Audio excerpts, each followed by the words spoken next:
Seguindo aqui na nossa discussão dos filmes de 2002, a gente vai chegar para a obra também, uma outra adaptação literária, né? Como a Raquel já adiantou, a maioria, se não todos, a maioria das obras aqui cinematográficas são adaptações de livros, e a gente vai falar de uma obra que muita gente falou que era inadaptável, impossível de levar para o cinema em função de ser uma obra muito fragmentada, cheia de elipses temporais, questões de descontinuidade temporal, aquela coisa toda. Estou falando aqui de As Horas, né? As Horas, que inclusive foi uma obra que venceu o prêmio Pulitzer lá em 1999 e que o Stephen Daldry, né, que já tinha dirigido Billy Elliot no ano 2000, acabou trazendo para as telas de cinema agora, no ano de 2002, uma obra, inclusive, o que eu diria que talvez seja a mais densa do ponto de vista, assim, é que mais exige que você se concentre para conseguir captar todas as suas nuances, e aí eu já estou antecipando aqui um julgamento meu. E aí eu quero jogar logo para a Raquel, que tem essa formação também na área da psicologia, que eu acho que é essencial para a gente poder entender algumas coisas aqui desse filme. Raquel, a Virginia Woolf, que é uma das personagens do filme e que foi realmente uma escritora lá do início do século XX, ela escreveu uma obra onde ela descrevia o dia a dia de uma mulher, né, de uma dona de casa, e aí isso a gente vê replicado pelas outras duas histórias do filme. O filme tem 3 linhas temporais. O quanto a questão psicológica, olha aí, o quanto a questão Mrs. Dalloway, exato. O quanto essa questão psicológica é importante. Vou até deixar aqui, ó, na tela cheia, para você já começar a falar. O quanto essa questão psicológica é importante para a gente entender esse filme. Essa questão psicológica, acho que ela é fundamental no filme. Eu já vou declarar que é o meu filme preferido da lista de hoje. Acho um filme de uma profundidade extraordinária. Falou-se muito que realmente era uma obra inadaptável para o cinema. E eu acho que o mérito de conseguir transformar esse livro num roteiro filmável é do David Harry, que também foi roteirista de outros filmes que eu adoro, como O Leitor. Eu gosto muito de O Leitor. E Perdas e Danos. Acho Perdas e Danos foi um filme que me deixou sem palavras. Então, ele conseguiu fazer a adaptação do livro do Michael Cunningham, e eu acho uma adaptação muito bem feita, porque a história toda se passa em um único dia, tirando a primeira e a última cena de Virginia Woolf. O filme todo se passa em torno de um único dia, de 3 personagens, e o elemento que liga essas 3 personagens é justamente esse livro aqui, Mr. Dalloway, de Virginia Woolf, que também conta um dia de Clarissa Dalloway. Ela tem que preparar um jantar para o marido dela, ela sai de manhã, primeira frase do livro que o filme até traz, famosa, né? Mr. Dalloway disse que ela mesma iria comprar as flores, e aí ela sai pela cidade para comprar essas flores, organizar um jantar que ela vai dar à noite. E As Horas tem esse elemento de ligação, esse livro da Virginia Woolf. Então ela se passa em 3 tempos. Em 1923, que é o ano que Virginia Woolf começa a escrever Mr. Dalloway, numa casa lá no interior da Inglaterra, já que ela saiu de Londres porque ela estava muito adoecida. Ela tinha uma depressão profunda e tinha alucinações, já tinha tido tentativas de suicídio. Então o marido retira ela de Londres e ela vai para um lugar pacato que ela odeia, e em 1923 ela começa a escrever Mr. Dalloway. Aí a gente vai para outra personagem, a Lara Brown, que está na década de 50, uma dona de casa do pós-guerra. Então ela aparentemente ela tem uma vida perfeita, porque ela tem um marido, ela tem um filho, ela tem uma boa casa, e por que ela não está feliz? Assim, esse é o grande dilema da Laura Brown na década de 50. E a Clarissa, que é a personagem da atualidade, de 2001, que é uma editora nova-iorquina, e frustrada, ela também traz essas questões, que está preparando um jantar, assim como a senhora Dalloway, para o amigo dela, Richard, que acaba de receber um prêmio e vai ter uma recepção e ela vai fazer um jantar em comemoração. E essas três personagens, além do livro, elas têm em comum o fator da depressão, que é muito forte em Virginia Woolf, e assim, já está escancarada, tanto que o marido ele precisa, às vezes, tratá-la como uma criança, não sei se precisa, mas ele a trata como uma criança. Tem um momento que ela vai dar um passeio, que ela fala, vai até o lugar que ele está trabalhando e fala, vou dar um passeio. A Laura Brown, que esconde completamente ali sua dor, seu sentimento, sua depressão, porque ela não tem direito de estar triste, já que ela tem uma vida perfeita. E Clarissa, que é esse retrato da mulher da atualidade, né? Ela é uma editora, ela trabalha, ao mesmo tempo ela cuida do amigo doente, ela é mãe, ela quer dar um jantar e ela quer que tudo saia perfeito, ela está sobrecarregada e, no fundo, ela é frustrada, ela se sente rejeitada por esse amor e é como se ela nunca tivesse experimentado a felicidade. Então, a depressão, ela também é o fator que liga essas três personagens de épocas tão diferentes e, ao mesmo tempo, o quanto elas têm em comum. Acho isso genial na obra. Olha, depois dessa descrição perfeita aí da obra, só me resta fazer uma brincadeira aqui que o Stephen Martin fez nessa cerimônia, que ele falou o seguinte: a próxima apresentadora é a Meryl Streep. Eu nunca vou perdoar ela por ela ter me feito pensar, se referindo justamente à obra As Horas, que eu acho que de todas as obras aqui é a que mais exige atenção e paciência mesmo do espectador para que a gente consiga entrar nessa história. Caio, como é que foi para você entrar nessa história? Eu acho que, assim, uma coisa a gente concorda aqui, se o espectador entrar nesse filme achando que é só mais um filme, não vai dar certo, né? Porque é um filme que você tem que estar bem acordado para conseguir entender, né? Com certeza. Ele me pega muito nesse assunto que ele aborda sobre depressão e ansiedade, né? Então, quando eu fui ver o filme, eu não sabia que era sobre isso. Eu não conhecia o trabalho da Virginia Woolf. Eu fui pesquisar sobre ela quando eu assisti o filme, né? Porque eu achei incrível. E então, o assunto ele me pega muito assim na questão pessoal. E como o filme aborda isso, eu acho muito interessante, porque é aquela coisa assim, o filme tá mostrando o tempo todo que tem coisas em comum entre aquelas três histórias que a gente tá acompanhando, né? E aí quando a gente vê que o assunto é esse, né, depressão, a pessoa se sentir naquela situação que ela não consegue sair, eu acho que isso consegue tocar muitas pessoas, sabe? Eu acho que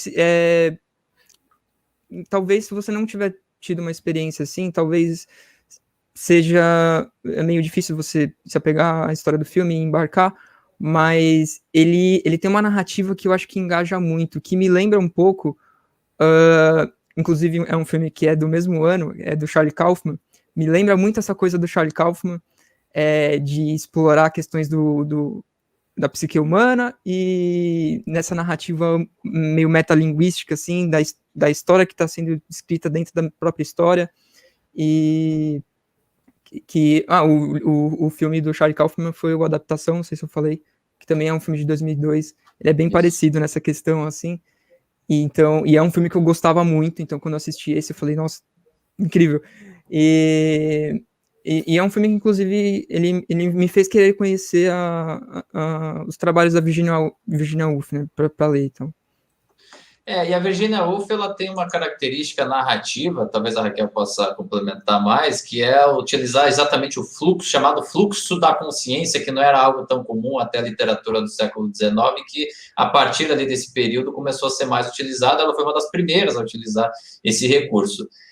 Mas eu queria acrescentar mais um elemento, além da questão da saúde mental, da depressão, que todos os personagens ali estão desesperados, mas eu vejo um segundo elemento muito forte também a todas essas histórias, que é o relacionamento, a questão do relacionamento, porque a Virginia Woolf, eu acho que ela ama muito o marido, mas tem um momento ali que ela se sente tão sozinha que ela beija a irmã na boca. Depois a Laura, ela aparentemente ela não teria o direito, entre muitas aspas aqui, de de não estar feliz, mas ela tem um momento ali com uma vizinha, né, que vai ali se abrir com ela, o que sugere que talvez ela fosse, no mínimo, bissexual, talvez ela fosse mais feliz se ela tivesse um relacionamento ou homossexual ou bissexual. E, em compensação, ali no início do século XXI, a personagem da Clarissa, ela já não é julgada pelo fato de morar com uma mulher, né? Ela tem um relacionamento homossexual, mas ela não é feliz nesse relacionamento, porque a primeira cena é a esposa, né, a companheira dela, chegando e não tá nem aí para ela. E aí, na verdade, ela se sente frustrada porque o amigo dela nunca, talvez, tenha correspondido. Então, assim, será que adicionando a questão da depressão e da saúde mental, a gente não tem também uma questão muito forte de relacionamento e também sociedade, ou seja, como é que todas essas mulheres são julgadas e vistas por quem está à sua volta, Raquel? Acredito que se a gente ampliar e tirar o rótulo da depressão e pensar, tirar o rótulo também da questão da orientação sexual, porque já me perguntaram, né, se as 3 personagens são homossexuais, eu acho que, acima de tudo, elas têm uma sensação de não pertencimento àquela vida, ao que esperam dela, às expectativas que as pessoas depositam nela. E aí, cada um desses beijos que acontece com as 3 personagens, o beijo de Virginia na irmã, lembrando que Virginia, os biógrafos trazem que ela foi abusada pelos meio-irmãos dela. Então, ela é uma personagem que a escritora sofreu abuso sexual na infância. E aquele beijo que ela dá na irmã, naquele momento, é um beijo de busca de conforto, de eu quero ser como você, eu quero estar feliz como você, eu quero morar em Londres, eu quero amar a vida como você ama. É um processo mesmo de identificação, de eu queria ter a sua vida naquele momento ali, o beijo de Virginia Woolf. O beijo de Laura, eu vejo já como uma busca, porque no momento que Laura beija a vizinha chega, interpretada pela Toni Collette, né, a Kit, chega para contar para ela que tem um câncer de útero, e a vizinha fala assim, que ela descobriu por que ela não conseguia engravidar e por que ela não pode se dar ao direito de ser uma mulher completa. Porque para a vizinha, para a mulher da sociedade dos anos 50, a mulher só era completa se fosse mãe, se gerasse um filho. E aí ela percebe a angústia daquela mulher que se sente incompleta por não poder gerar um filho, e acho que é uma busca por ela mesma quando ela beija a vizinha. E a vizinha também retribui, né? No caso da Laura. Laura Brown, exato. E aí a gente tem uma coisa que se inverte completamente, porque a Clarissa vive com uma mulher, mas ela traz uma dor profunda de ter sido trocada por Richard no passado. Existe ali uma coisa, quando ela recebe o parceiro de Richard, o homem com quem Richard se relacionou após a relação com ela, ela diz, ele escolheu você, né? Ele quis ficar com você, mas sou eu quem cuido dele. E aí, naquele momento, a mulher, aparentemente forte e feliz, ela desaba nesse momento. Então, o beijo no final, acho que é o beijo na esposa dela ali no final, seria a forma dela dizer, agora eu vou cuidar de mim mesma. Porque quando ela cuida de Richard, é uma forma dela fugir da vida dela, das frustrações dela. Na verdade, sim, ela depende de Richard muito mais do que ele depende dela. Ele está ali se sustentando para poder, porque ele sente que ela não está pronta para deixá-lo ir. Enfim, são 3 personagens bem profundas e bem complexas. Pois é, 3 personagens profundas e complexas que não poderiam ser entendidas pelo público se as atuações, se o elenco escalado não fosse à altura. E aí eu acho que é algo, vou jogar para o Caio para ele comentar um pouquinho sobre esse trio incrível de atrizes que foi escolhido. Meryl Streep dispensa comentários, Julianne Moore é uma das atrizes que eu mais gosto, e ainda tinha Nicole Kidman, que naquela época estava no auge da carreira aí, produtiva dela. Caio, como é que é você trabalhar com essas três figuras sensacionais, hein? Pois é, o que você falou, né? Elas estavam numa época ali que pegou as três juntas no auge, no maior auge que podia ter, né? Eu acho um trabalho incrível, principalmente da Nicole Kidman, que foi a vencedora do Oscar desse filme. Isso. E eu gosto, mas eu gosto muito da Meryl Streep também, do trabalho dela, porque ela a Meryl Streep, ela tem uma atuação muito sensível nesse filme, eu acho, porque ela tem aquela coisa que eu acho legal, que é quando o ator, você consegue saber o que ele tá pensando sem ele falar nada. Então, tem muitos desses momentos no filme, sabe? Quando ela tem um momento que ela deita com a filha dela na cama e a filha dela, acho que abraça ela, alguma coisa assim, que a cena, o diálogo, ele vem todo montando aquele momento, assim, quando ela abraça ela, assim, você consegue entender o que ela tá sentindo naquele momento, ou naquele momento que ela tá tendo um ataque de ansiedade, assim, é muito real isso. Eu acho o trabalho dela nesse filme muito incrível, da Meryl Streep, mas tanto da Nicole Kidman como da Julianne Moore também são sensacionais. Eu só vou discordar uma coisinha, Caio. Para mim, mas aí pode ser algo, uma questão pessoal. Para mim, a Julianne Moore, que é o principal, para mim é a que eu mais gosto. Primeiro, porque eu gosto muito da Julianne Moore, eu acho ela uma atriz muito completa. E segundo, porque ela, por estar numa situação ali onde ela não poderia se expressar, onde ela tem que engolir muita coisa, é mais difícil, talvez, do que a Meryl Streep, que pode externalizar tudo que ela está sentindo. Então, para mim, a melhor interpretação não é nem da Nicole Kidman, não, é da Julianne Moore.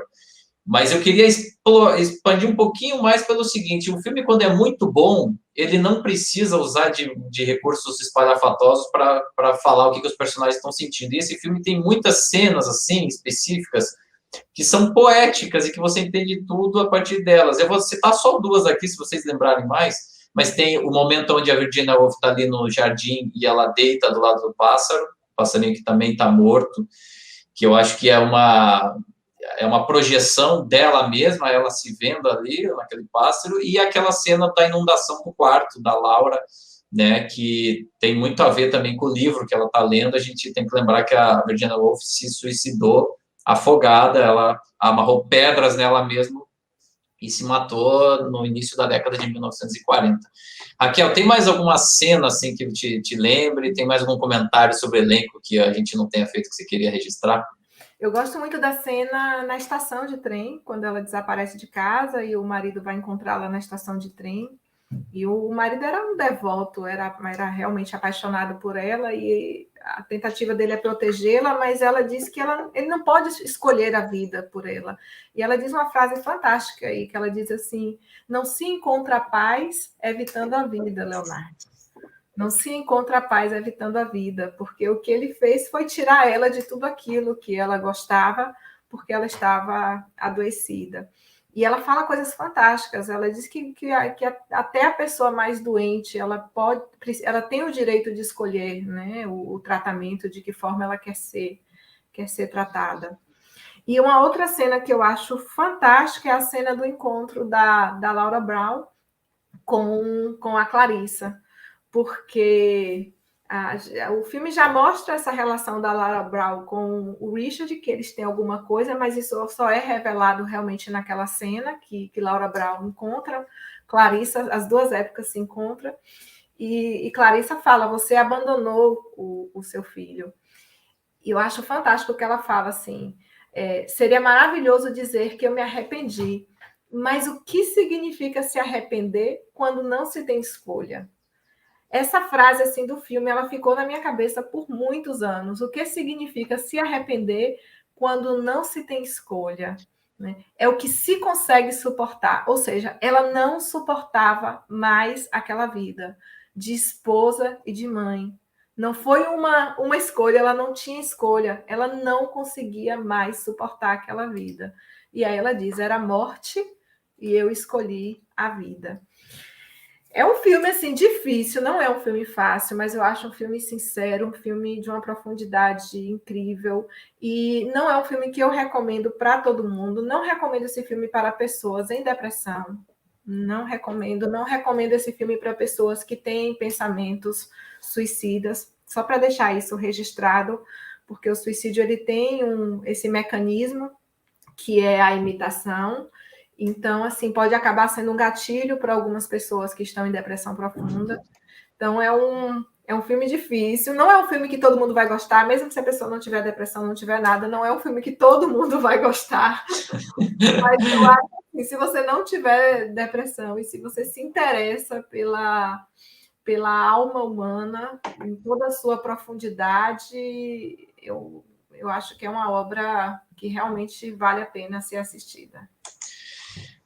Realmente, é um filme, você muito bem colocado isso, Raquel, realmente, não é um filme fácil, não é um filme para todo mundo, enfim, quer complementar alguma coisa, cara?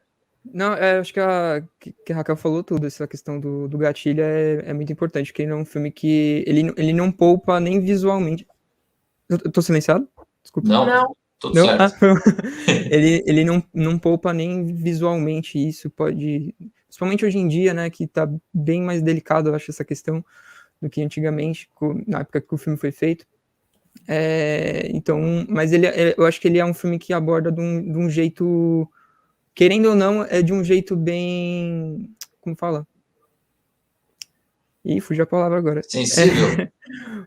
Cuidadoso. Cuidadoso no sentido, assim, de tratar o assunto com respeito, não mostrar isso de uma forma como o trágico como uma saída, sabe? É o trágico, assim, você entende o peso daquilo, até acho que ele é um filme bem, bem carregado. Se não tiver um dia... Assista num dia que você estiver muito bem, se for assistir. Pega um dia que você tá assim com o ânimo, ó. Porque ele é difícil. É realmente bem difícil. Diga, Raquel. Não, essa questão do trágico, a própria Virginia Woolf fala, alguém tem que morrer no livro, né? E o Leonardo fala, por que alguém tem que morrer? Ela diz, alguém tem que morrer para que se dê valor à vida. Mas só falar sobre o título do filme, que eu acho fantástico, As Horas, é porque a passagem das horas ela é algo muito relativo. Acho que todo mundo percebe isso quando a gente está feliz, como as horas passam rapidamente, e quando estamos infelizes, angustiados, como elas se demoram a passar, como elas se arrastam. E é isso que acontece, por isso que é um dia só e dura um filme inteiro, porque as horas se arrastam ali, nessas personagens angustiadas, infelizes e frustradas. Tem uma cena que o Richard fala isso, não é só a cerimônia, quando Clarissa percebe que ele está resistente para a cerimônia receber o prêmio. Ele fala, não é só a cerimônia, são as horas até a cerimônia, as horas depois da cerimônia. Me recordo uma fala de uma paciente, quando uma vez uma paciente me disse assim, viver dói, acordar dói. E ela precisava encontrar uma forma de viver sem doer e uma forma de viver em que ela sentisse a parte boa da vida, porque a vida daquele jeito não fazia sentido. Eu acho que o título As Horas ele remete a isso, em como as horas elas são difíceis para quando uma pessoa está infeliz, como essas horas elas se arrastam penosamente, como elas são sofridas. Mas só para deixar registrado que é possível que essa passagem das horas sejam passagens rápidas, prazerosas e felizes, que dá tempo. Sabe aquele momento que dá tempo, vontade de parar o tempo? Para aqui, dá pausa no tempo, porque eu não quero que esse momento acabe. Esses momentos existem. Com certeza. E antes da gente encerrar, eu só queria falar aqui que a primeira vez que eu assisti esse filme foi lá, na época, eu era adolescente, eu não entendi direito, eu não consegui absorver tudo isso que a gente está falando. Então, realmente, reassistindo, eu consegui perceber a riqueza narrativa, a riqueza também estética, a riqueza cinematográfica desse filme. É um filme, assim, sensacional, mas difícil, mas não é para todo mundo e nem para todos os momentos, né? Deixando isso claro. E, por causa de tudo isso, o filme acabou sendo indicado em 9 categorias naquele ano, ou seja, um número bastante importante. Então, melhor filme, direção para Stephen Daldry, atriz para Nicole Kidman, ator coadjuvante para Ed Harris, que também tem um trabalho fantástico, na minha opinião, atriz coadjuvante para Julianne Moore, roteiro adaptado para o David Hare, figurino, montagem, trilha sonora original, que também eu acho sensacional. Das 9 categorias que ele concorreu, acabou vencendo para melhor atriz Nicole Kidman. A gente vai falar isso um pouquinho mais quando eu for falar da cerimônia. E antes da gente passar para o próximo filme, eu queria chamar a Raquel novamente aqui para ela falar também dos projetos dela, para você que está conhecendo a Raquel a partir aqui desse debate aqui do canal do Meu Tio Oscar. Ela também tem os seus próprios projetos, inclusive aqui no YouTube. Então, Raquel, para quem quiser te encontrar, ver o que você faz, o que você produz aí, como é que faz, aonde que está disponível? Então, eu tenho um programa numa TV por assinatura local, a TVI, e o nome do meu programa é Luiz Câmara Arte. Eu gosto muito do Luiz Câmara Ação, e como no programa eu acabo falando também de literatura, acabo falando um pouquinho de teatro, de música, então ficou Luiz Câmara Arte, para abranger mais um pouquinho, mas tinha que ter o Luiz Câmara que remete ao cinema. Então, a partir desse programa, eu comecei a colocar alguns trechos do programa no canal do YouTube, então surgiu o Luiz Câmara Arte no YouTube. Não tive como fazer Instagram ainda, porque eu sou psicóloga e psicanalista, trabalho como psicóloga e psicanalista, então não tenho o Luiz Câmara Arte, não tenho um Instagram. E eu tenho uma trajetória assim, muito forte no cinema, porque eu fiz comunicação, rádio e TV aqui na Universidade Estadual de Santa Cruz, que era um curso muito voltado para o cinema, então assim, eu vi menos de rádio e TV do que eu vi no cinema no curso, saí com essa vontade de fazer cinema, então quero convidar também as pessoas a assistirem os documentários que eu fiz 6 documentários, assim, que são 6 obras que me orgulham muito, e também está no YouTube. A partir do Luiz Câmara Arte, que é o canal mais fácil de achar, bota Raquel Rocha Luiz Câmara Arte, só deixar um comentário lá que eu mando os links dos documentários e vou tomar vergonha e vou fazer no Instagram. Show de bola, Raquel, eu queria agradecer muito você. Você falou da universidade, mas não falou da cidade. Você é do sul da Bahia, de Itabuna, certo? Poxa, então, olha só, a primeira convidada aqui dos debates do Meu Tio Oscar, que é dessa região aí do sul da Bahia. Agradeço muito a você, e para você que está assistindo, esses canais estão linkados, apareceu aí na tela enquanto ela estava falando, e também está aqui na descrição do vídeo. Raquel, muito bom ter você aqui, que a gente possa fazer isso outras vezes. Obrigado.